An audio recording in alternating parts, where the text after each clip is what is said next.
నీవు ఆశీర్వదించబడాలంటే ఏం చేయాలి? నీవు దీవించబడాలంటే, ఆశీర్వదించబడాలంటే ఏం చేయాలి? చాలా ప్రాముఖ్యం. చాలామంది ఆలోచనలు రకరకాలుగా ఉన్నాయి.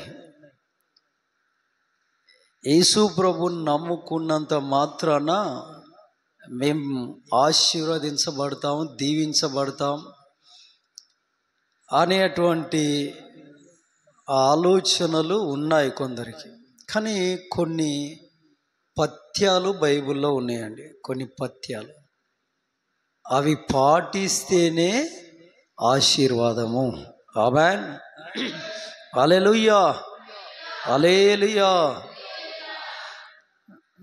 ఎలా మనం దీవించబడతాం? ఇప్పుడు ఇక్కడ ఎవరు పెద్ద కోటీశ్వర్లు ఎవరేమీ లేదు. ఒకటి, భూస్వాములు ఎవరైనా ఉన్నారా ఇక్కడ? లేరు. రెండు, ఇప్పుడు ఇలా చూసుకుంటూ పోతే మనము దీవెన విషయంలో, ఆశీర్వాదం విషయంలో కొద్దిగా వెనుకబడ్డోళ్ళమే. ఇది భూలోక సంబంధమైన ఆశీర్వాదం. ఆత్మలో కూడా ఉన్నతమైన ఆశీర్వాదాలు కనబడుతున్నాయా? అంత పరిపక్వత కనబడట్లే, లేదు. ఇప్పుడు బైబిల్లో ప్రభువైన యేసుక్రీస్తుల వరకు మాట అన్నారు,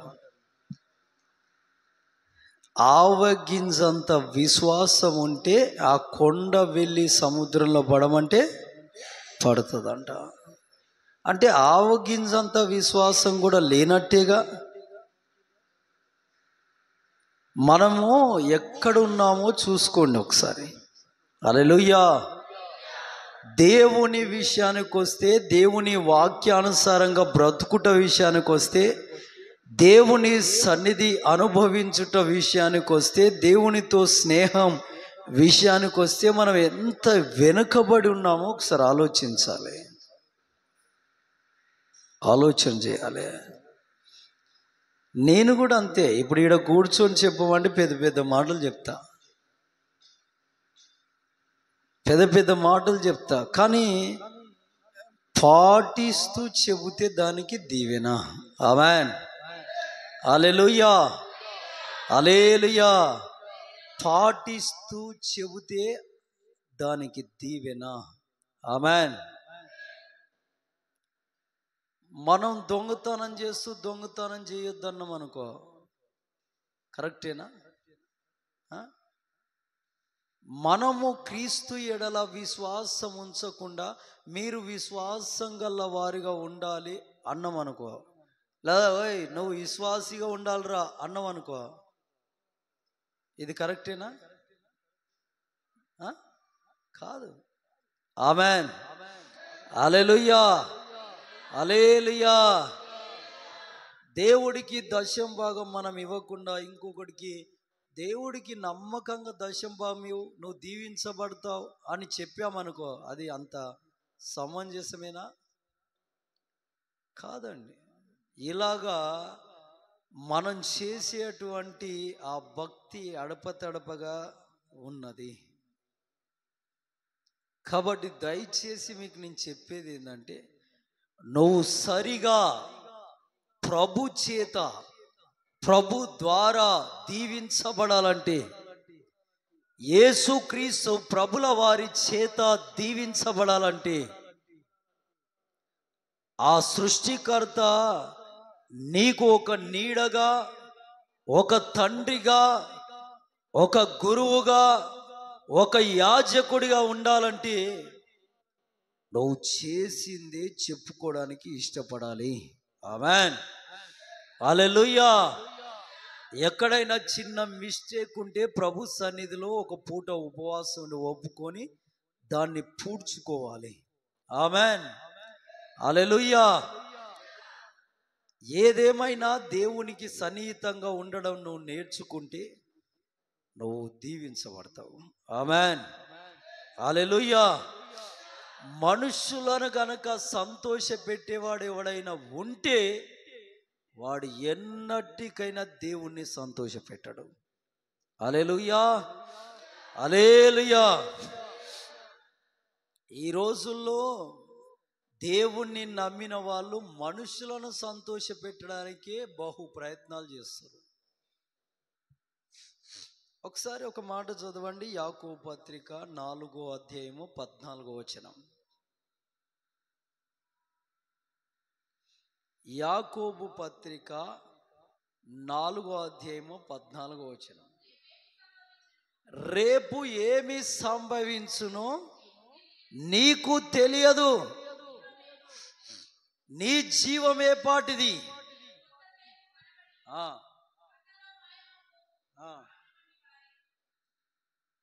చూడండి, రేపు ఏమి సంభవిస్తుందో నీకు తెలియదు. మరి ఎల్లుండి గురించి ఎందుకు ఆలోచిస్తున్నావు? ఆలోచించవచ్చా? పద్ధతేనా? క్రమమేనా? కరెక్టేనా? వాక్యానుసారంగా బ్రతుకది కాదు, బ్రతుకది కాదు. రేపు ఏమి సంభవిస్తుందో తెలియని జీవితాలు మనవి. నిజమండి. ఇప్పుడు భూమి మీద చాలా మంది చనిపోతున్నారు. వాళ్ళకు తెలుసా అండి రేపు చచ్చిపోతామని, రేపు మరణిస్తామని తెలుసా? ఇప్పుడేగో నేను వచ్చేటప్పుడు రోడ్డు మీద ఒక యవ్వన పిల్లోని ఫోటో పెట్టారు, చచ్చిపోయినాడు, మరణించాడన్నట్టు ఫోటో పెట్టారు. ఇప్పుడు ఆ పిల్లోనికి తెలుసా నేను చనిపోతా ఈరోజు అని? తెలియదు. తెలిస్తే బాగానే ఉన్నాం. పోనీ మనకు తెలియదు, ఇంకెవరికైనా తెలుసా? కొంతమంది వెళ్ళిపోయి చేతులు చూయించుకుంటుంటారు, కొన్ని చెప్పించుకుంటుంటారు. వాళ్ళకైనా తెలుస్తుందా రేపటి దినం ఏం జరుగుతుంది అనేది? ఎవరికి తెలియదండి. హల్లెలూయా, హల్లెలూయా. తెలిసేది ఒక దేవునికి. ఆమేన్, ఆమేన్, హల్లెలూయా. మీ చేతులు లేవా? రెండు చేతులేది. హల్లెలూయా. రైట్, ఇలా ఉండాలి. దేవుని పిల్లలారా, రేపేమి సంభవిస్తుందో తెలియని ఈ బ్రతుకు ఎల్లుండి గురించి ఆలోచిస్తుంది, 10 రోజుల గురించి ఆలోచిస్తుంది, సంవత్సరం తర్వాత గురించి, 10 సంవత్సరాల ఎలా బతికేలా సమకూర్చుకోకపోతే, వెనకేసుకోకపోతే, సిద్ధపరచుకోకపోతే ఇవే ఉంటాయి. కానీ ప్రభు రాబోతున్నాడు, మరి సిద్ధపడాలనే ఆలోచన ఇది ఉండదు. ఈరోజు క్రైస్తవులు అని పేరుకు మాత్రమే కొంతమంది చలామణి అవుతారండి. చలామణి అవుతారు కానీ చాలా వెనుకబడి ఉన్నారు. ఆత్మీయంగా వెనుకబడి ఉన్నారు, కానీ ఐశ్వర్యంగా, ఇంకా మెంటాలిటీగా, శారీరకంగా చాలా అభివృద్ధి అయ్యారు, చాలా అభివృద్ధి అయిన ఉన్నారు. దేవుడి స్తోత్ర. ఏదైనా కాస్ట్లీ, ఏదైనా ఏముండాలి? వేసుకునే చెప్పులైనా కాస్ట్లీ, వేసుకునే డ్రెస్సులైనా కాస్ట్లీ, ఇంకా దేవుని స్తోత్ర, ఏవైనా కాస్ట్లీ. వాటిని బట్టి మనకేమొస్తుంది? ఇప్పుడు నువ్వు చెప్పులు ఒక 2,000 పెట్టి కొన్నావు అనుకో, చెప్పుకునే వాళ్ళకి ఎట్లా చెప్పుకుంటావు నువ్వు? 2,000 ఇవి ఏం మామూలు అనుకుంటున్నావా? నీ లోపల దేంతో మాట్లాడుతుంటావు? అది ఎంత పాపమో తెలుసా? అంతెందుకండి, ఇప్పుడు చేతికి పెట్టుకుని ఒక వాచ్ కొన్నాం అనుకో, 5,000 పెట్టి కొన్నాం అనుకో, ఇప్పుడు దాన్ని చూపిస్తూ ఏమంటావు? 5,000 ఇది అంటారా? రండి. ఒకవేళ ఇంట్లోకి వెళ్ళామనుకో, వాళ్ళు కూర్చున్న కుర్చీలు అయినా ఏమైనా కొన్నారనుకో, ఎంత ఇది అని అడిగారు అనుకో, అప్పుడు ఇదంతా అనుకుంటున్నావు? 5,000. 5,000 పెడితే మా ఇంట్లో 10 కుర్చీలు కొంటాం. గర్వం, అహంకారంతో వచ్చే మాట ఇది. బయటోళ్ళ గురించి చెప్పట్లే నేను, మనమే చెప్తుంటాం, మాట్లాడుతుంటాం. ఇవన్నీ దేవునికి నచ్చవండి. ఈ మనసు గనక నీకుంటే, ఇలా హెచ్చించుకునే మనసులు, అవిశ్వాసపు హృదయము, మనుషులను సంతోషపెట్టే తలంపులు, ఇవి గనుక మీకుంటే, నాకున్న, మనం ఆశీర్వదించబడము, దేవుడు మనతో ఉండడు. ఇది ఖచ్చితం. మరి మనం దీవించబడాలి, ఆశీర్వదించబడాలి, లోకములో ఉన్నంత కాలం గనులుగా ఉండాలి. రేపు కళ్ళు మూసాక కూడా మనం పరలోకంలో గనులుగా ఉండాలి. ఎలా? దేవుని పిల్లలారా, బైబిల్ గ్రంథంలో మొదటి సమూయేలు గ్రంథము 1వ అధ్యాయంలో మనం చూస్తే ఇక్కడ ఒక వ్యక్తురాలు కనిపిస్తుంది. ఆవిడ పేరు అన్నా. ఆమేన్, హల్లెలూయా, హల్లెలూయా.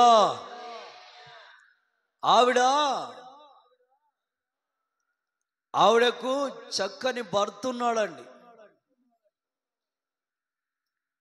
కానీ వారికి సంతానము లేదు. లేనందున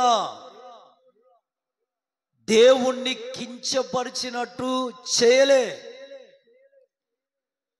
ఓ మాంత్రికుని దగ్గరికి వెళ్ళిపోయి చేయి చూయించుకోవడం నాకు అయితరా కారాయా అని, లేదంటే ఓ వైద్యుని దగ్గరికి వెళ్ళిపోయి నా చేయి పట్టుకొని చూడయ్యా, ఏదైనా గోలు ఇవ్వయ్యా, టాబ్లెట్ ఇవ్వయ్యా, నాకు సంతానం అవుతుందేమో అని. లేదండి, ఆధారపడితే ఎవరి మీద ఆధారపడాలి? ఆమేన్, హల్లెలూయా. ఎందుకంటే బైబిల్లో పర్టిక్యులర్గా ఉంది. 127వ కీర్తన 2-3 వచనాలు చదివితే అక్కడ స్పష్టంగా ఉంది మాట. చదవగా, ఓ చదువురా. 127వ కీర్తన గ్రంథము 3వ వచనం, కుమారులు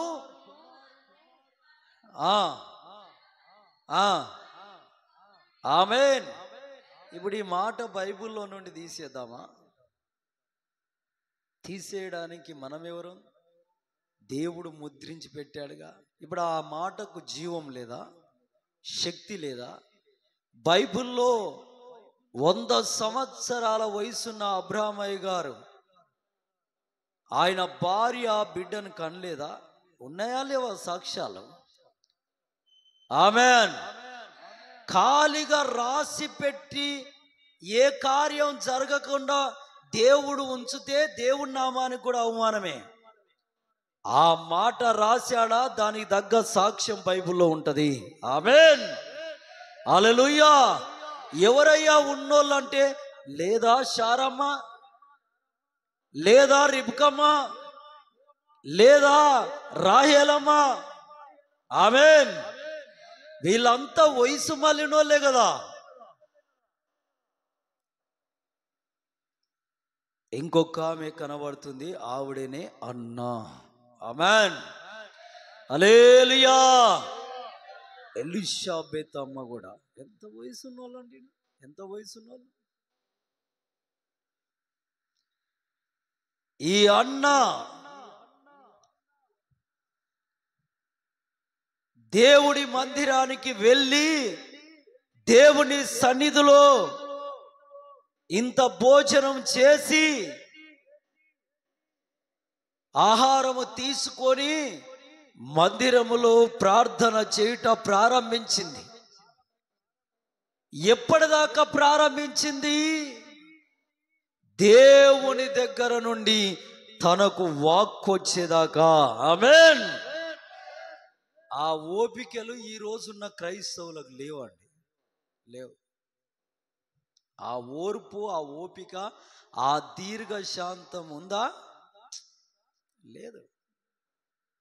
హల్లెలూయా, హల్లెలూయా. కొట్టగా దేవునికి మహిమ కలుగును గాక. ఆమేన్. ఆ ఓపిక, ఓర్పు, ఆ దీర్ఘ శాంతము ఈ రోజుల్లో లేవండి, లేవు. అయితే అన్న చేసిన ప్రార్థన, ఆ ప్రార్థనకు దేవుడి దగ్గర నుండి వచ్చిన జవాబు, ఆ జవాబుకు ఫలము సమూయేలయ్యా. ఆమెన్, హల్లెలూయా, హల్లెలూయా.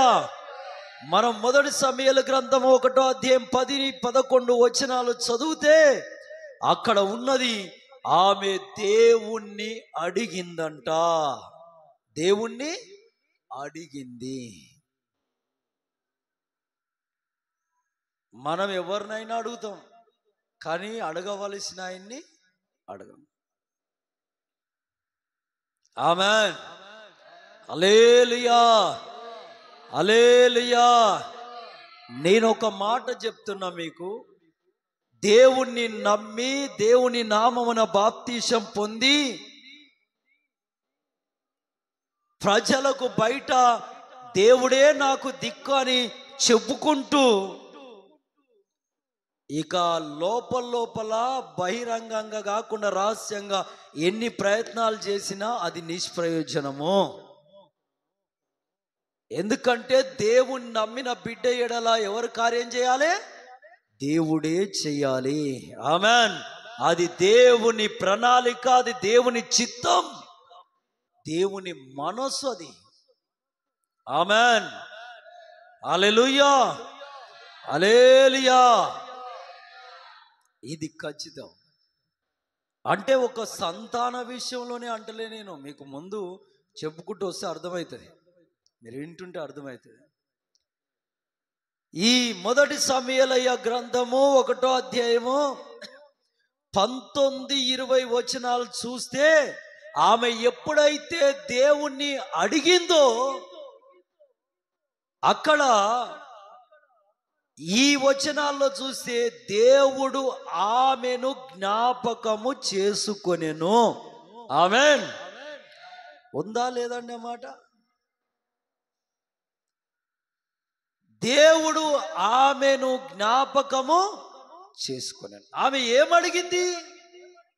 ఆమె అడిగింది ఏంటి? ఒక కుమారుణ్ణి ఇవ్వు,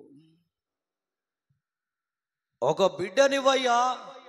సరే, ఆ బిడ్డను కనుక నువ్వు నాకు ఇస్తే ఆ బిడ్డను నీకు సమర్పిస్తా. ఆమెన్, హల్లెలూయా, హల్లెలూయా. బా, దేవుణ్ణి ఎట్లా మరిపిస్తుందండి, దేవుణ్ణి ఎలా కదిలిస్తుందండి, దేవుణ్ణి తన వైపు ఎలా తిప్పుకుంటుంది చూడండి. ఆమెన్. ఈవిడ జ్ఞానవంతురాలు కదా. హల్లెలూయా, హల్లెలూయా. నాకు బిడ్డనివయ్యా, ఆ బిడ్డను నేను నీకు సమర్పిస్తా. సమర్పించే ముందు కొన్ని ఆనవాళ్ళు చెప్పింది. తలలోకి మంగళ కత్తి రానివా, పాలు విడవగానే తీసుకొస్తా. కొన్ని ఆనవాళ్ళు చెప్పింది. జ్ఞానవంతురాలి లక్షణం ఇది. ఆమెన్, హల్లెలూయా, హల్లెలూయా. చెప్పి వెళ్ళిపోయింది. ఆవిడ ఎప్పుడైతే ప్రార్థన చేసిందో, దేవుడి సన్నిధిలో దేవుణ్ణి కదిలించడం ప్రారంభించిందో, ఆమెను దేవుడు జ్ఞాపకం చేసుకున్నాడు. దేవుడు జ్ఞాపకం చేసుకుంటే మనకు ఆశీర్వాదము. అవునా కాదండి? దేవుడు జ్ఞాపకం చేసుకోవాలి. ఆమెన్, హల్లెలూయా. ఈ మొదటి సమూయేలు గ్రంథము 1వ అధ్యాయము 24వ వచనం చదివితే అక్కడ బాలుని తీసుకొని మందిరానికి వచ్చిందిగా. ఆ బిడ్డ పెరిగాడు, పెద్ద అవుతున్నాడు, పాలు విడిచాడు. విడవగానే ఆ బిడ్డను తీసుకొని ఇంకా ఓ 2-3 దూడలు, అక్కడ ఎన్ని దూడలు రాయబడ్డది? 3 దూడలను తీసుకొని ఇంకా తూమెడి పిండిని తీసుకొని ఆగో ద్రాక్ష రసమును ఇవన్నీ తీసుకొని ఎక్కడికి వచ్చింది? వీటితో పాటు ఎవరు తీసుకొని వచ్చింది? తన కుమారుణ్ణి తీసుకొని సిలోహుము మందిరానికి వచ్చింది. ఆమేన్, హల్లెలూయా, హల్లెలూయా. ఇదంతా ఎవరి మధ్య జరుగుతుంది? సృష్టికర్తకు అన్నకు. ఆమేన్, హల్లెలూయా. ఎవరు చూసినా ఎవరు చూడకపోయినా ఈ రోజుల్లో క్రైస్తవులు అంటున్నారు, కానీ వాళ్ళకి ఏముందో తెలుసా? ఎవరైనా చూస్తేనే పని చేస్తారు. పాస్టర్ గారు చూస్తుండా పని చేస్తారు, పాస్టర్ అమ్మ చూస్తుందా అప్పుడు పరిచర్య. ఇక్కడ పాట పాడాలంటే కొంతమంది ఆ పాస్టర్ గారు వచ్చినాక పాడతారు. అప్పటిదాకా ఎవరైనా పాడుకోండి. అప్పటిదాకా ఎవరో చిన్న పిల్లలు, నేను నువ్వు లే పో పాడుబా, ఆ పాపను చిన్నవని అంట. ఆ చిన్న పాప వెళ్ళిపోయి నిలబడి పాట పాడితే అయిపోగానే వచ్చాడా రాలే, ఇంకో కావాలి నెక్స్ట్ ఆవంట పో పాడుబా. పాస్టర్ గారు వచ్చేస్తున్నారు అక్కడికి అంటే ఎవరికి మనం, ఎందుకంటే ఎవరు చూడాలి? పాట పాడినా ఓ పరిచర్య చేసినా ఇది వేస్ట్ అండి. భక్తి దండుగా నిరంతరము కంటికి రెప్పలా చూచుచున్నది ఎవరు? దేవుడు. ఆమేన్. ఈ మనుషుడు చూడాలి, ఆ మనుషుడు చూడాలి, ఈ వ్యక్తురాలు చూడాలి, ఇవి కాదు. నన్ను నా సృష్టికర్త చూస్తున్నాడు, బహుమానం ఇచ్చేది ఆయన. ఆమేన్. ఈ విశ్వాసం, ఈ మనస్సు నీలో ఉండాలి. ఆమేన్. ఈ తలంపు కలిగి పరిచర్యలో నువ్వు నిలబడాలి. ఆమేన్, హల్లెలూయా, హల్లెలూయా. ఆ బాలుని తీసుకొని సిలోహుము మందిరానికి వచ్చింది. ఈ మొదటి సమూయేలు గ్రంథము 1వ అధ్యాయం 25 నుండి 28 వచనాలు మనం చదివితే అక్కడ దైవజనుడైన ఏలయ్య ముందుకొచ్చి ఆమె కొన్ని విషయాలు చెప్పింది. అయ్యా, ఒకనాడు నేను ప్రార్థన చేసుకున్నానుగా, ఆ ప్రార్థనకు దేవుడిచ్చిన బహుమానం ఇగో, నేను మొక్కుబడి చేసుకున్నా బిడ్డ, ఇతన్ని మందిరంలో వదిలిపెట్టి వెళ్తున్నానయ్యా అని ఆ మాట చెప్పగానే పాలు విడిచిన బాలుడు, పెద్దోడా, పాలు విడిచిన బాలుడు అంటే పాలు ఎన్ని సంవత్సరాలు మరుస్తారండి? కొంతమంది తల్లులు చెప్పండి ఎన్ని సంవత్సరాల్లో పాలు మరుస్తారు? తెలియదా? ఒక 3 సంవత్సరాలు. కానీ వెనకటి దినాల్లోకి వెళ్తే 5 సంవత్సరాల దాకా పాలు తాగేవాళ్ళండి, తల్లి పాలు తాగేవాళ్ళు. కానీ కొంతమంది బైబుల్ స్కాలర్స్ చెప్పారు 6 నుండి 8 సంవత్సరాల వయసు, మధ్య వయస్కుడినా 6 వేసుకుందాం, 6 సంవత్సరాల వయసున్న బాలుడు ఏం చేశాడంట? 28వ వచనంకి వస్తే ఆయన అక్కడే మోకరించి యెహోవాకు నమస్కారం చేశాడంట. ఆ తల్లి పాలు విడిచే లోపు నేర్పిన భక్తి. నీ బిడ్డకి ఏం నేర్పుతున్నావు? నీ కొడుక్కి ఏం భక్తి నేర్పుతున్నావు? హల్లెలూయా, హల్లెలూయా. ఓయ్, అలా పోకురా, తిరగకు నాయనా. ఏంద్రా మొన్న సిగరెట్ పట్టుకొని కనబడా అంటే నీకెందుకో నువ్వేమన్నా నాకు పెట్టి సాత్తున్నావా? వాడు అనడం, నన్నే నా మాటకి ఎదిరిస్తావురా, నేను నా కళ్ళతో చూసిండ్రా నువ్వు అడ్డగోలిగా బతకగా, పనికి మాలోడా అని చెయ్యెత్తే, ఈమె చెయ్యెత్తక మునిపే వాడు చెయ్యి ఎక్కడ పడుతుంది? దమ్మ వలిగిపోతుంది. చెవు చెంప రెండు వలుగుతాయి. అమ్మో నన్ను కొడతావురా అంటే, కొట్టుడు కాదు, ఎక్కువ మాట్లాడితే ఏం చేస్తా? చంపేస్తా.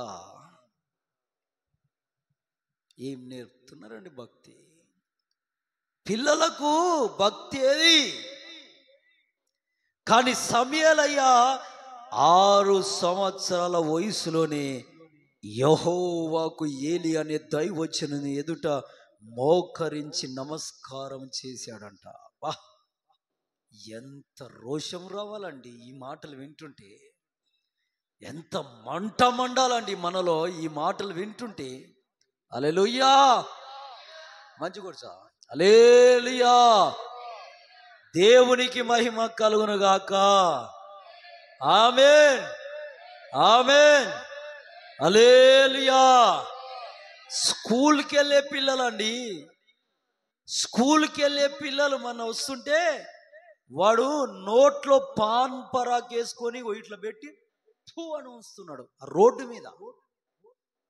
నేను కారులో ఉన్నా, నాకు అనిపించింది తండ్రులు తల్లులు ఏం చేస్తుర్రో మరి. పిల్లల జాగ్రత్త కోరక దేవునికి మహిమకరంగా వాళ్ళని పెంచకపోతే, చిన్ననాటి నుండే బెత్తం పట్టుకొని దేవుని వాక్యాన్ని కనుక వారిని లోపరచకపోతే, గాలికి వదిలేస్తే రేపు నీ శత్రువు ఎవరో తెలుసా? రేపు నీ పగోడెవడో తెలుసా? నీ కొడుకే, నీ కొడుకే. హల్లెలూయా. తన్నాక కొట్టాక వచ్చి ఏడ్చినా లాభం ఉండదు, దేవుని ఎదుట పడి ఏడ్చిన ప్రయోజనం ఉండదు. ఎందుకంటే నీ కుమారుడు చిన్నతనంలో ఉండగానే దేవుడు నిన్ను హెచ్చరిక చేస్తూ వస్తున్నాడు. జాగ్రత్త, జాగ్రత్తగా పెంచు, జాగ్రత్తగా పెంచని. కన్ను వినిపించుకోవట్లే. ఆ వినిపించుకోకపోవడమే నీ గొప్ప నష్టం. నష్టం. 1 సంవత్సరమా 2 సంవత్సరాల నువ్వు ముసలుడి అయ్యేదాకా, ముసలావిడ అయ్యేదాకా నీకు వాడితో టార్చరే, వాడితోటి నీకు టార్చరే. హల్లెలూయా, హల్లెలూయా. అలా ఎంతో మంది తండ్రులు తల్లులు పిల్లల చేత ఇబ్బందులు పడి, కొంతమంది దెబ్బలు తిని ఆత్మహత్యలు చేసుకున్న తల్లిదండ్రులు, కుటుంబాన్ని విడిచి వెళ్ళిపోయిన తల్లిదండ్రులు, అసలు బతుకంటే విరక్తి కలిగిన తల్లిదండ్రులు ఎందరో నేను చూశానండి, నేను చూశాను. కాబట్టి క్రమములో, క్రమశిక్షణలో పెంచాలి. ఆమేన్. దేవుని వాక్యం నేర్పించాలి. ఆమేన్. చూడండి, ఇంత చిన్న వయసులోనే దేవునికి మొక్కడం ప్రారంభించాడు.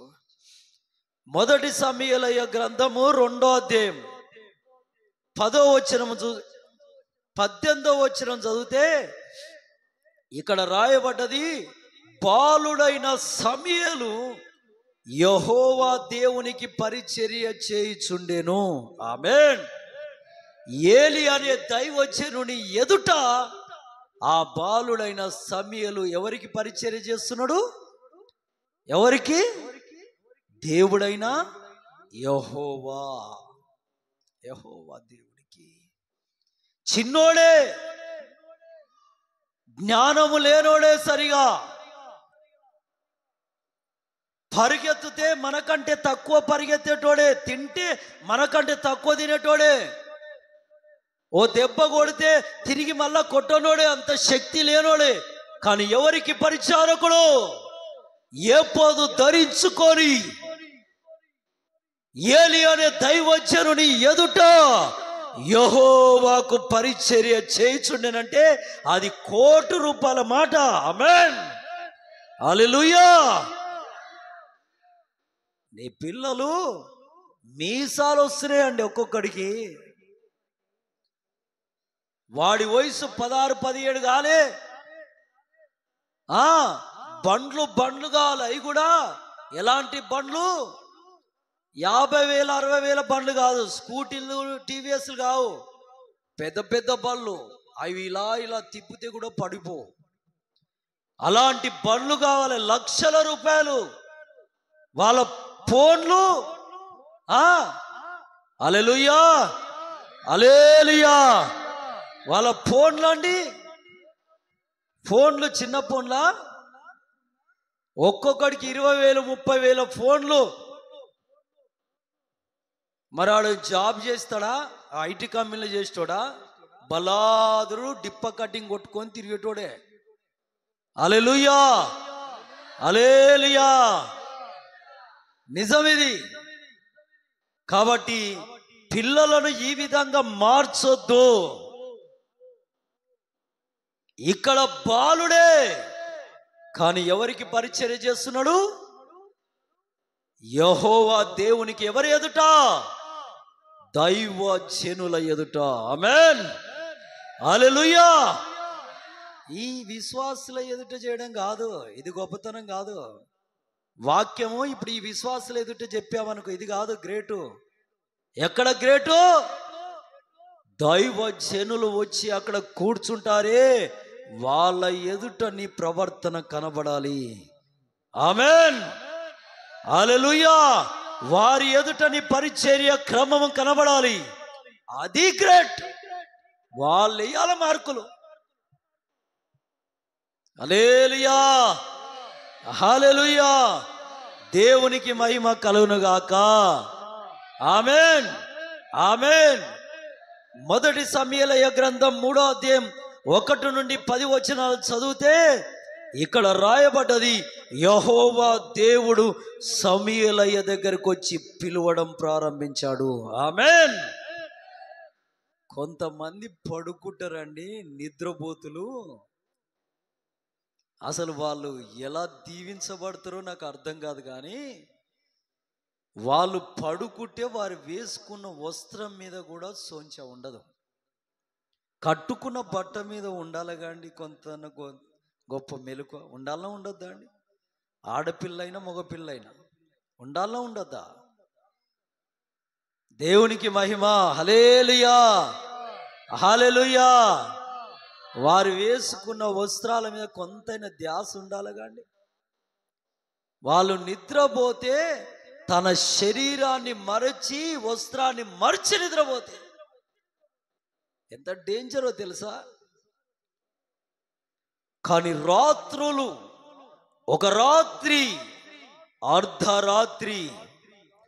అర్ధరాత్రి పూట దేవుడైన యెహోవా వచ్చి సమూయేల్ అని పిలిస్తే మెలకువ కలిగి ఉన్నాడు బాలుడై ఉండి కూడా. ఆమేన్. 100 మార్కులు వేయచ్చండి, 100 మార్కులు వేయచ్చు. మీ పిల్లలు 18 ఏళ్ళు ఉండని, 17 ఏళ్ళు ఉండని, 16 ఏళ్ళు ఉండని, 14 ఏళ్ళు ఉండని, తినమంటే ఇంత తింటారు. పడుకుంటే పక్కోడు చచ్చినా లేచేది లేదు. నిజం. మా ఇంటి దగ్గర ఒక ఆవిడ ఓ రోజు మీటింగ్ అయితే వచ్చిర్రు. ఆమె పిల్లలు పెద్ద వర్షం పడ్డది. మా ఇంటి ముందు చెట్టు కూలిపోయింది. తెల్లారు లేచి ఇలా దూర్చుకొని వర్షం పడ్డదా. దేవుడు ఎంత సోమరిపోతండి. ఇప్పుడు నేను పడుకుంటే ఒక్క చినుకు టప్ టప్ పడ్డా నాకు మెలకు అయితేనే ఉంటుంది. ఈ చర్చిలో ఈ కాగితం పోయి దానికి తగిలినా అప్పుడే మెలకు అవుతుంది నాకు. అప్పుడే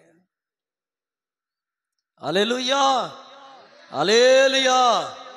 నేను పడుకునేది ఒక 2 అవుతుంది, ఒక్కోసారి 3 అవుతుంది, మళ్ళీ 5 గంటలకు మెలకు వస్తూనే ఉంటుంది. ఎలా సరిపోతుందన్న నిద్ర? ప్రార్థన చాలండి. ప్రార్థన ఎక్కువ చేయగలిగితే ఆ ప్రార్థనలోనే నీకు సమాధానం దొరుకుతుంది. ఆమేన్, హల్లెలూయా, హల్లెలూయా. ఈయన బాలుడే, పాలు విడిచినవాడు, 6 సంవత్సరాల వయసు మళ్ళినవాడు.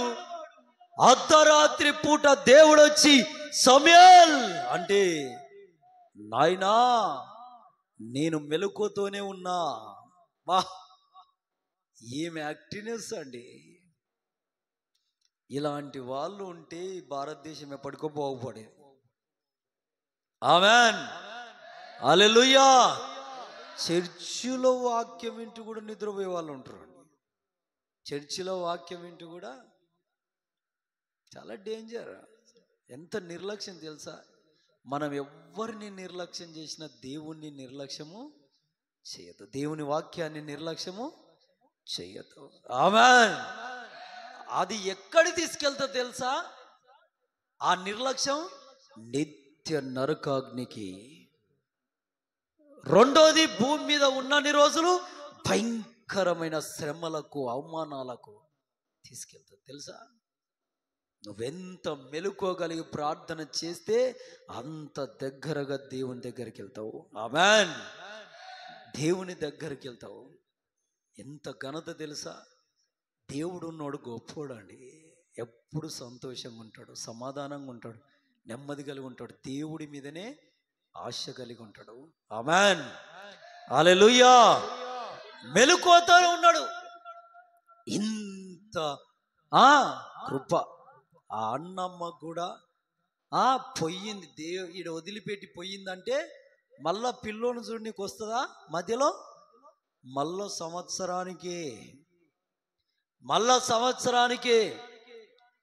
సంవత్సరానికి వస్తే వాడు ఉంటే మాట్లాడినట్టు ఆ లోపు ఆయుష్ గుడి దేవుని దగ్గరికి వెళ్తే దేవుడు తీసుకున్నాడు అనుకొని తృప్తి పొంది వెళ్ళిపోవడమే.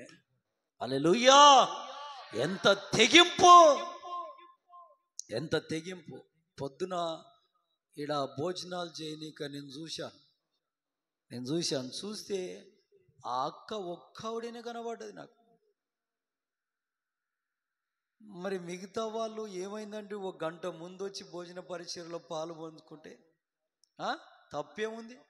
మీ కొంపలు ఏమైనా కూలిపోతాయా? మీ కిరీటాలు ఏమైనా పోతాయా? మీ వాల్యూ ఏమైనా పోతుందా? మీకు ఏమైనా చెడ్డ పేరు వస్తుందా? రావుగా.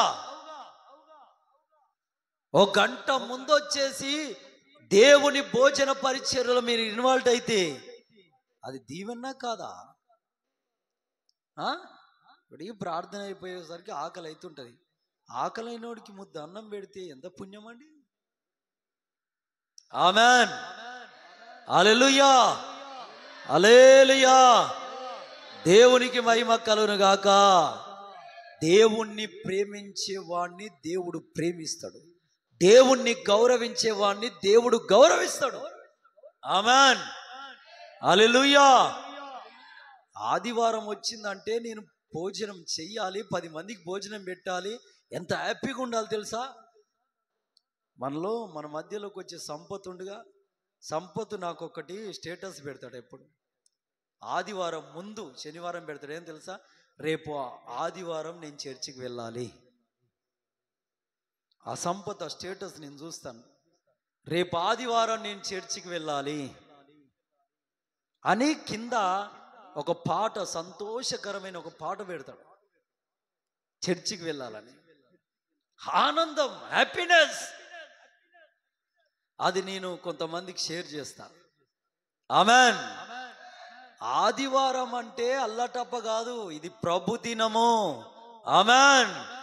ప్రభు దినమున ప్రభు ఇక్కడ నిలబడతాడు. ఆమేన్. మీకు విషయం తెలుసా? మీరు కరెక్ట్గా బైబిల్ గ్రంథము కళ్ళు తెరిచి చదివితే మీకు ఒకటి అర్థమవుతుంది. దేవుని రాకడ కూడా ఏ రోజు ఉందో తెలుసా? ఆదివారమే. ఆమేన్. హల్లెలూయా. హల్లెలూయా. దేవునికి మహిమ కలుగును గాక. ఇలాగా తగ్గించుకొని దేవుని సన్నిధిలో లోబడి బ్రతికినటువంటి సమయలయకు, అన్నమ్మకు దేవుని ఆశీర్వాదాలు ఎంతగా వచ్చాయో తెలుసా? కానీ నేను దేవుని సేవకుని, నా పిల్లలు దైవజనులు అని వ్యర్థమైనటువంటి పొరపాట్లు చేస్తూ, గర్విస్తూ, అహంకరిస్తూ, హెచ్చించుకుంటూ, నాట్ ఏ చీఫ్ అండి. ఏలి అనే దైవజనుడు తక్కువడు కాదు. వేల లక్షల ప్రజలకు సేవకుడు. ఆయన కుమారులు కూడా లక్షల మందికి సేవకులు. అయినా తిండి మీద ఆసక్తి కలిగిన వాళ్ళు అన్ని తప్పులు, అన్ని పొరపాట్లు చేస్తున్న ఆ తండ్రి ఒక్కరోజు కూడా దగ్గర తీసుకుని నాయనా ఇది పొరపాటు అని చెప్పి మర్యాద లేనోడండి. అందుకే దేవుడు ఒక దగ్గర ఏమన్నాడు తెలుసా? దైవజనుని పంపించి, ఈ మొదటి సమూయేలు గ్రంథం 2:29 చూస్తే చివరి భాగంలో, నాకంటే ఎక్కువగా నీ కుమారులను గొప్ప చేయుచున్నావు. కొంతమంది సేవకులు ఎవరిని ఎక్కువ చేస్తుంటారు? దేవుని కంటే ఎక్కువ కొంతమంది విశ్వాసులు కూడా ఎవరిని ఎక్కువ చేస్తుంటారు? వాళ్ళ ఇంట్లో వాళ్ళ పిల్లలు. హల్లెలూయా, హల్లెలూయా. దేవుడు ఏమంటున్నాడు? ఇదిగో నాకంటే నీ కుమారులను గొప్ప చేయుచును కనుక వారిని నేను చంపేస్తాను అన్నాడు. బా, ఇప్పుడు ఈ అక్క దేవుని కంటే ఎక్కువ ఈ బిడ్డని ఎక్కువగా గొప్ప చేసింది అనుకో, అది దేవునికి సంతోషమా? మొదట దేవుణ్ణి గొప్ప చేయాలి, తర్వాత నీ బిడ్డల్ని. ఆమేన్. అట్లా ఏ తల్లి అయినా సరే, ఏ తండ్రి అయినా సరే ఇక్కడ. హల్లెలూయా, హల్లెలూయా, హల్లెలూయా. మొదటి సమూయేలు గ్రంథం 2:15 చూస్తే పచ్చి మాంసం తిన్నారట. మొదటి సమూయేలు గ్రంథం 2:22 చూస్తే సేవ చేయడానికి వచ్చిన ఆడపిల్లలతో పాపం చేశారంట. పనికి మాల్లో ఇన్ని తప్పులు దొరుకుతున్నా ఎవరిని పొగొడుతున్నాడు మన అయ్యా? ఏలి అయ్యా ఎవరిని గొప్ప చేస్తున్నట? తన బిడ్డలను, తన కుమారులను. అందుకే మొదటి సమూయేలు గ్రంథం 2:25 మనం చూస్తే దేవుడు వారిని చంపాలనుకున్నాడు. దేవుడు చంపాలని నిర్ణయం చేసుకున్న బిడ్డలు తండ్రి మాట, తల్లి మాట వింటారా? వినరు. శారీరకంగా కన్న తల్లిదండ్రుల మాట వినరు, ఆత్మీయ తల్లిదండ్రుల మాట కూడా వినరు. అదే ఉంది ఇక్కడ. ఏముంది? తండ్రి మాట వినకపోయిరి. మొదటి సమూయేలు గ్రంథం 2:25 చదివితే దేవుడు వారిని చంపాలనుకున్నాడు కనుక తండ్రి మాట వారు వినకపోయిరి. దేవుని కన్నుని దృష్టిలో నీ బిడ్డలను పడనీయదు. దేవుని కోపం వచ్చేటట్టుగా నీ పిల్లలను బతకనీయదు. జాగ్రత్త. హల్లెలూయా, హల్లెలూయా, హల్లెలూయా. అందుకే మొదటి సమూయేలు గ్రంథం 4:17, 18, 20 చూస్తే ఏలి కుటుంబం మొత్తం సర్వనాశనమైపోయింది, చంపబడ్డారు.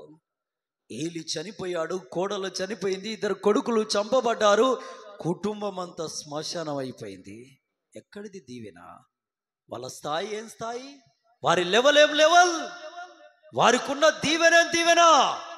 ఒక సన్నిధిలో, శిలోహోము మందిరములో దేవుని యాజకుడు ఏలి, ఏలి కుమారులు, ఉన్నతమైన స్థాయి వారిది, ఉన్నతమైన స్థాయి. ఆ స్థాయి అంతా ఏమైపోయింది? వారి అప్రవర్తన ద్వారా, వారు సిగ్గులేని అప్రవర్తన ద్వారా దినదినం దిగజారిపోయి చివరికి హతమైపోయి దేవుడే చంపేటట్టుగా చేసుకున్నారు. కానీ ఎందుకు? ఎన్నిక లేని తునిక ఎవరైనా సమూయేలయ్య తగ్గించుకున్నాడు, వాళ్ళ పాదాల దగ్గర పరిచర్య చేశాడు.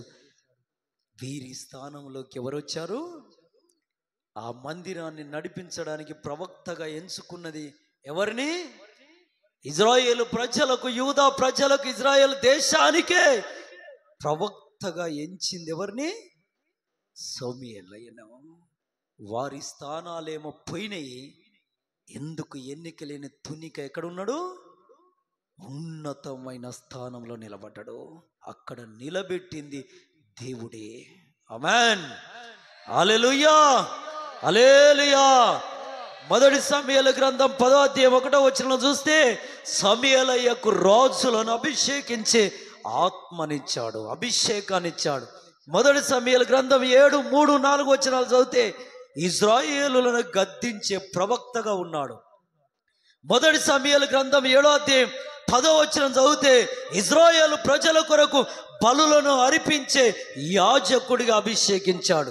మొదటి సమూయేలు గ్రంథం 15:27 చదివితే సౌలయ్య, సమూయేలయ్య చెంగు పట్టుకుంటే చినుగుతే దేవుడికి కోపం వచ్చి దేవుడు కదిలి సౌలు రాజు గారి అభిషేకాన్ని తీసేశాడు. ఆమేన్. అంటే దేవుడు కదులుతాడు వాళ్ళని దాక్తే సమూయేలయ్యను. ఆమేన్. మొదటి సమూయేలు గ్రంథం 16:4-5 మనం చదివితే ఇక్కడ ఒక ఊరికి సమూయేలయ్య వెళ్తున్నాడంటే ఆ ఊరి ప్రజలు ఆ ఊరి పొలిమేరని నిలబడి గడగడ వణుకుతూ, అయ్యా నిమ్మలంగా వస్తున్నావా, సమాధానంగా వస్తున్నావా, కోపంతో వస్తున్నావా అని అడిగేవాళ్ళంట. కోపంతో వస్తే అక్కడికక్కడే మా తప్పులేమున్నాయో క్షమించయ్యని పాదాల మీద పడి ఏడ్చేవాళ్ళంట. లేదు, నేను సమాధానంగానే వస్తానంటే ఆ ఊరికి గొప్ప పండుగ. ఆమేన్, హల్లెలూయా, హల్లెలూయా, హల్లెలూయా. అందుకే 2 పేతురు పత్రిక 3వ అధ్యాయం 12వ వచనంలో ఏముందో తెలుసా? మీరు జాగ్రత్తగా మీ పరిశుద్ధ ప్రవర్తన ఎడల, మీ భక్తి ఎడల ఎంతో జాగ్రత్తగా ఉండాలనే వాక్యం ఉంది. ఆమేన్. ఒక తునిక ఉన్నతమైన స్థానంలో ఉండాలంటే చూడండి దేవునికి ఎంత లోబడ్డాడు. ఆమేన్, హల్లెలూయా. అలాగే బైబిల్ గ్రంథంలో సౌలయ్య చూస్తే, సౌలు గారిని దేవుడు బెన్యామీను గోత్రంలో నుండి ఎంచుకొని రాజును చేశాడు. ఇజ్రాయేల్ ప్రజలకు రాజును చేస్తే, నేను ఎలాగైనా రాజును కదా అని ఈ 1 సమూయేలు గ్రంథం 13వ అధ్యాయం 8 నుండి 13 వచనాలు చదివితే, అక్కడ యాజకుడైన సమూయేలయ్య గారి పని ఎవరు చేశారు? సౌలయ్య చేశాడు. బలి అర్పించాలి, అది దైవోజనుడు యాజకుడే చేయాలి. కానీ నేను రాజును కదా, నా పైన కూడా అభిషేకం ఉందని వచ్చి బలి అర్పణ చేశాడు. అది ఎంత తప్పో తెలుసా దేవునికి దృష్టిలో? హల్లెలూయా, హల్లెలూయా, హల్లెలూయా. దేవునికి మహిమ కలుగును గాక. 1 సమూయేలు గ్రంథం 15వ అధ్యాయం 3వ వచనంలో చదివితే, అమాలేకీయులందరినీ హతం చేసి రాయ్యా అని సౌలయ్యకు దేవుడు చెబితే, 1 సమూయేలు గ్రంథం 15వ అధ్యాయం 8-9 వచనాలు చూస్తే అక్కడ విజయం ఇచ్చింది దేవుడు. కానీ సౌలయ్య ఏం చేశాడో తెలుసా? రాజును కొవ్విన దూడలను, ఒంటెలను, కొన్ని చక్కని గిత్తలను తీసుకొచ్చి అక్కడ దాచాడు. దేవునికి నచ్చని పని చేశాడు. 1 సమూయేలు గ్రంథం 15వ అధ్యాయం 27వ వచనంలో చూస్తే, సమూయేలయ్య వెళ్ళి నువ్వు చేసింది తప్పని సౌలు రాజును గద్దిస్తే, అప్పుడు సౌలయ్య నేను ఎలాగైనా రాజుని, నా వెనకాల సైన్యం ఉంది కదా అని సమూయేలయ్య చెంగు పట్టుకుంటే చినిగింది. అప్పుడు దేవునికి కోపం వచ్చి సౌలు రాజు అభిషేకం తీసేసి దురాత్మను పంపాడు. ఆ రాజు గారి అభిషేకం పోయింది. దేవుని పిల్లలరా, మీకు ఎందుకు చెప్తున్నానంటే జాగ్రత్తనండి. సౌలు రాజు ఉన్నతమైన స్థాయిలో ఉన్నాడు, కానీ తొందరపడ్డాడు, గర్వించాడు, త్వరపడి పనులు చేశాడు, ఒరుకులాడాడు. దేవుని వాక్యానుసారంగా బ్రతకలేదు. కానీ అదే దగ్గరలోనే బెత్లెహేములో ఉన్న ఒక చిన్న బాలుడు, సొంత తండ్రి నా కొడుకుగాడు వీడని తోసేసినాడు. అడవిలో ఆ పూటకు ఆ చెట్టుకాయ ఈ చెట్టుకాయ తెంపుకొని తింటూ ఏటి నీళ్లు తాగుతూ బతికే దావీదయ్య దేవుని వాక్యానుసారంగా బ్రతికాడు. దావీదయ్య దేవునికి లోబడి బ్రతికాడు, దేవుని సన్నిధి ప్రేమించాడు. దినమునకు 7 సార్లు దేవుని స్తుతిస్తూ, దినమునకు 3 సార్లు దేవునికి ప్రార్థన చేస్తూ వచ్చిన దావీదును దేవుడు ఎంచుకొని సౌలయ్య గారి స్థానములో దేవుడు నిలబెట్టాడు. ఆమేన్, హల్లెలూయా, హల్లెలూయా. మనం చదివితే 1 సమూయేలు గ్రంథం 16-12లో చూస్తే, యెహోవా దేవుడు కోరుకున్నవాడు ఇతడే. 1 సమూయేలు గ్రంథం 16-13లో చూస్తే దావీదయ్య అభిషేకించబడ్డాడు. 16-14 చూస్తే సౌలును దేవుని ఆత్మ విడిచి వెళ్ళిపోయి ఆ దేవుని దగ్గర నుండి దురాత్మ వచ్చి అతని పైన చేరింది. 17వ అధ్యాయం 48 నుండి 49 వచనాలు చదివితే, గొలియాదుతో యుద్ధం చేశాడు దావీదయ్య ప్రాణానికి తెగించి. గొర్రెలు మేపుతున్న దావీదయ్య గొర్రెల దగ్గరికి సింహం వస్తే అమ్మో సింహం అని పారిపోక ఎదురు తిరిగి దాని నోట్లో వేసి చెయ్యి వేసి దౌడలు చీల్చి ఓడించాడు. దేవునికి నచ్చాడండి. ఒక గొర్రె కొరకి ప్రాణం పెట్టినాడు, ఒక మనిషి కొరకు ప్రాణం పెట్టలేడా? ఆమేన్, హల్లెలూయా. ప్రాణానికి తెగించి పోరాడినోడు ఒక గొర్రె కొరకే.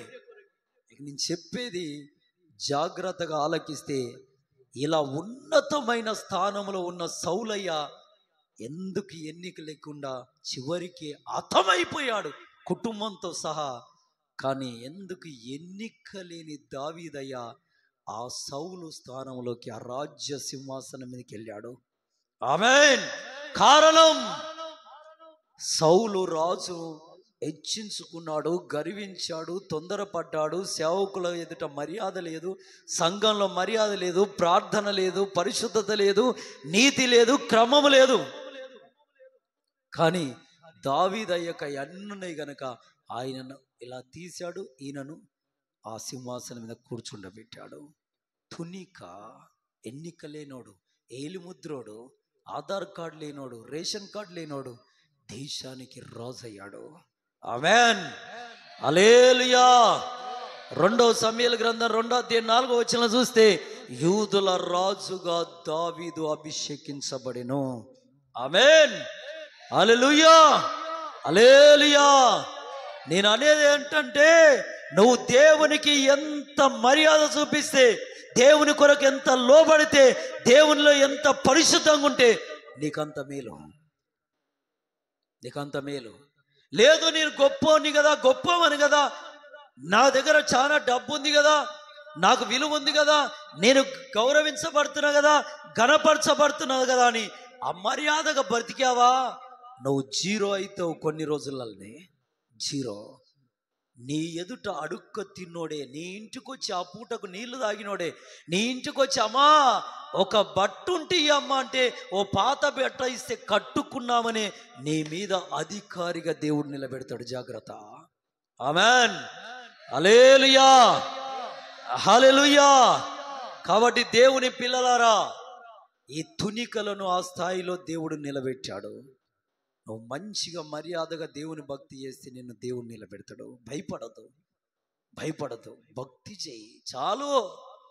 డబ్బు సంపాదించకపోయినా సరే, భూములు సంపాదించకపోయినా సరే, ఇండ్లు కట్టకపోయినా సరే, నువ్వు దేవునికి భక్తి చేయి, ఉన్నతంగా దేవుడు నేను దీవిస్తాడు. ఆమేన్. హల్లెలూయా. యెషయా గ్రంథం 1:3 చదివితే, 3వ సంవత్సరమున ఆ రాజు గొప్ప ఇందు చేస్తున్నాడు. యెషయా గ్రంథం 1:5 చదివితే 7 దినములు విందు. యెషయా గ్రంథం 1:12 చదివితే, వస్తి రాజు ఆజ్ఞను తృణీకరించడం ద్వారా ఆమె రాజుగారి భార్య అర్హత కోల్పోయింది. ఆమేన్. కానీ ఎస్తేరు గ్రంథం 2:8 చదివితే, ఎస్తేరు రాణికి దేవుడు అందులో ఉన్నటువంటి ఏ అలంకరణ నిర్ణయించాడో ఆ అలంకరణే ఆమె అనుభవించింది. నువ్వు ఏ వస్త్రధారణ వేసుకుంటావమ్మా అని రాజుగారి కోటలు అడిగితే, ఆ ఎస్తేరమ్మ ఏమన్నదో తెలుసా? ఏగే, మా అందరికి అధికారి అయిన ఏగే, ఆ నపుంసకుడు, ఆ చండు ఏ అలంకరణ నిర్ణయించాడో అదే నేను ధరిస్తాను. ఈరోజు ఆడపిల్లలు ఎట్లా తయారవుతారండి? అవసరాన్ని బట్టి ముస్తాబు. ఒక పాప బర్త్డే, ఆ బర్త్డేలో ఆ పాప తయారైన విధానం వెరీ డేంజర్. రకరకాల వస్త్రధారణ అసలు ఏంటి నాకు అర్థం కాలే. పెదవులకు లిప్టిక్లు, కన్నులకి ఏదో లిప్టిక్లు, ఈ జడలు కట్టుకోవడము, వస్త్రధారణ, ఈకారమైన వస్త్రధారణ. తల్లిదండ్రులు అక్కడనే మళ్ళీ వాళ్ళ బుద్ధి లేక మళ్ళీ వాళ్ళు కేక్ కోసి నోట్లో పెట్టడం, తినో. ఈవిడకు పంజాబ్ ఆ డ్రెస్ వేసుకుంటే ఈయన దాకా నడుముకు పై దాకా ఆమె డ్రెస్ వేసుకున్న డ్రెస్ అంతా ఇకారంగా కనబడడం. కాస్త గాలి వచ్చిందంటే ఆ ముందున్న వస్త్రం వెనకాల ఉన్న వస్త్రం కొట్టుకొని వెళ్ళిపోవడం పైకి. అసలు ఎంత ఇకారంగా డ్రెస్ మెయింటెనెన్స్ చేస్తారు తెలుసా?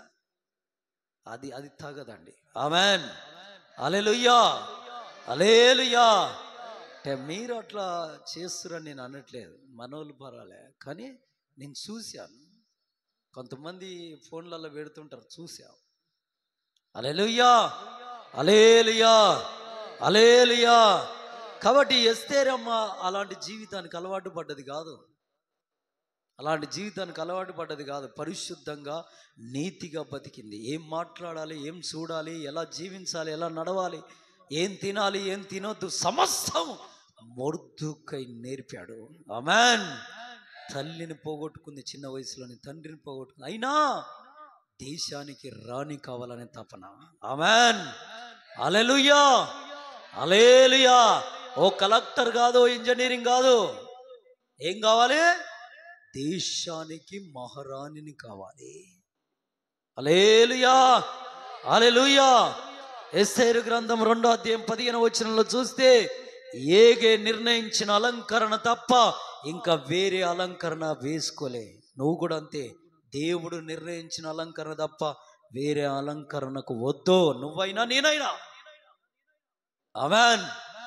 ఎవరైనా దేవుడు ఏ అలంకరణ నిర్ణయిస్తే దానికే మనం అలవాటు పడాలి. ఎస్తేరు గ్రంథం 2:17 మనం చదివితే, వస్తీ చాలా గొప్ప ఆమె. ఆ వస్తీ స్థానంలోకి ఇప్పుడు ఎవరు వచ్చారు? వస్తీకి బదులుగా రాని ఎవరు ఇప్పుడు? ఎస్తేరు. ఆమేన్, ఆమేన్. వీళ్ళు సామాన్య వ్యక్తులు కారండి, వస్తీ కూడా. కానీ ఆ స్థాయి లెవెల్ పోయినాయి. కానీ ఎందుకు ఎన్నికలేని ఆ పూటకు వరిగడ్డి కప్పుకొని నిద్రపోయి చలి కాచుకునే ఆ బిడ్డ, అనాథ బిడ్డను దేవుడు దేశానికి మహారాణిని చేశాడు. ఆమేన్. కారణం, ఆ బిడ్డ ఒదిగి ఉన్న విధానం, చేసిన భక్తి, ఏడ్చిన ఏడుపు, చేసిన ప్రార్థనలు, దేవుని వాక్యములో ఎదిగే విధానం, పరిశుద్ధ జీవితం. ఆమేన్. దేవుని కొరకు కనిపెట్టి ప్రార్థన, మెలుకోగలిగే జీవితం, ఇవన్నీ ఉంటేనే దేవునికి మహిమ కలుగునుగాక. అందుకే 2 పేతురు గ్రంథం 3:14 ఉన్నది. ఏమన్నా తెలుసా? నిష్కలంకులుగా, నిందారహితులుగా దేవుని ఎదుట మనం బతకాలంట. ఆమేన్. నేను రానిని కదా అని గర్వించవలసిన అవసరం లేదు. గర్విస్తే ఆమె పోస్ట్ ఏమైపోయింది? పోయింది. ఆ పోస్ట్ ఎవరికి వచ్చింది? దేవుని బిడ్డకు. ఆమేన్, హల్లెలూయా. ఇప్పుడు నేను చెప్పినటువంటి వ్యక్తులు, చూపించిన వ్యక్తులు చాలా ఉన్నత స్థానంలో ఉన్నోళ్ళు. సౌలు రాజు అయినా, వస్తీ అయినా, వీళ్ళంతా చాలా ఉన్నత స్థానంలో ఉన్నోళ్ళు. కానీ ఎందుకు ఎన్నిక లేని తునికలు ఎవరి స్థానంలోకి వచ్చారు? వాళ్ళ స్థానాల్లోకి వచ్చారు. ఆమేన్, హల్లెలూయా.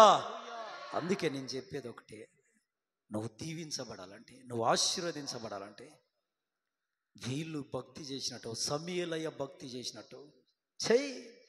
ఎస్తేరమ్మ భక్తి చేసినట్టు చెయ్యి. దావీదయ్య భక్తి చేసినట్టు చెయ్యి. వారి వలె దేవునికి లోబడి బ్రతుకు, దేవుడు నిన్ను ఆశీర్వదిస్తాడు. కానీ ఆ బ్రతకకుండా లోకానుసారంగా బ్రతుకున్నాను, దేవుడు దీవించాలి, ఆశీర్వించాలంటే అది కాని పని. నా అంతరంగంలో పాపం ఉంచుకొని నేను ఎంత గొప్ప సేవకుని దగ్గరికి వెళ్ళి ప్రార్థన చేసుకున్న లాభం ఉంటుందా? నాలో వ్యభిచారం ఉంచుకొని, నాలో కోపం ఉంచుకొని, నాలో ద్వేషం ఉంచుకొని, నాలో పాపం ఉంచుకొని, మళ్ళా ధనం మీద ఆశ ఉంచుకొని, దేవుడికి ఇచ్చే దశంభావం ఇవ్వకుండా తీసి ఖర్చు పెట్టుకొని, దేవుని మందిరంలో పరిచర్యకు సమయం దొరికినా చెయ్యకుండా ఇంటికాడ కాళ్ళు ముడుచుకొని వృధాగా ఫోన్ ఎత్తుకుంటూ టైం వేస్ట్ చేస్తూ, అప్పుడు వెళ్ళిపోయి అమ్మో మందిరాన్ని పెద్ద సేవకుడు వస్తున్నంటారు, వెళ్ళిపోయి తలోంచి ప్రార్థన చేసుకుంటూ వస్తుందా దీవెన? అందుకే ఒక సామెత ఉంది. ఏంటి ఆ సామెత? గోషిలో పాపం పెట్టుకొని, చదవండి కాశీకి పోయినా కర్మ తప్పదు. ఆమేన్, ఆమేన్, హల్లెలూయా, హల్లెలూయా. నీ హృదయం కావాలి దేవునికి. నీ హృదయం పరిశుద్ధంగా ఉండాలి, నీతిగా ఉండాలి, నిజాయితీగా ఉండాలి, నెమ్మది కలిగి ఉండాలి, నిత్యము దేవుని కొరకు ఒక దాహం కలిగి ఉండాలి. ఎందుకంటే దేవునికి కావలసింది నీ హృదయం. ఆ హృదయంలో జీవించాలని దేవుని తపన. ఆమేన్. నీ హృదయంలో స్థానం ఇస్తే దేవునికి నిన్ను దీవిస్తాడు దేవుడు. దాని కొరకు ప్రయత్నం చేయి, తాపత్రపడు. నీకు దీవెనలు రావాలంటే ఇలా వస్తాయి, బైబిల్లో ఇలా వస్తాయి. నువ్వు ఆశీర్వదించబడాలంటే దేవుని చేత ఇలా ఆశీర్వదించబడతావు. కానీ వచ్చేసి ఏదో అందరిలాగా కనబడేసి టక్కున బాప్తీసం తీసుకొని నేను కూడా బలలో చేస్తున్న దీవించబడతా అంటే కాదు. ఒక తీర్మానం ఉండాలి, ఒక షరతు ఉండాలి, దేవుని ఎదుట ఒక నిబంధన ఉండాలి, అది పరిశుద్ధముగా ఉండాలి. ఆమేన్.